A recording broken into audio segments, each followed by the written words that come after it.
Do you know how to replace the cartridge of your PiMag Sport bottle? For best results, replace the cartridge after 250 refills or 3 months of daily use.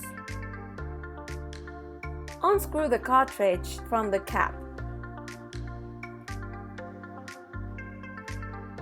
Rinse the bottle, cap, and spout. Rinse the new cartridge in cold water for at least 30 seconds before using the bottle. Remember not to use detergent or soap in the cartridge. Fill the bottle with cold tap water to the fill line. Screw the new cartridge on the cap.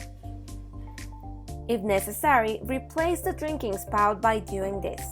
The spout is included with the new cartridge. Hold the bottle with the spout pointing down. Squeeze gently.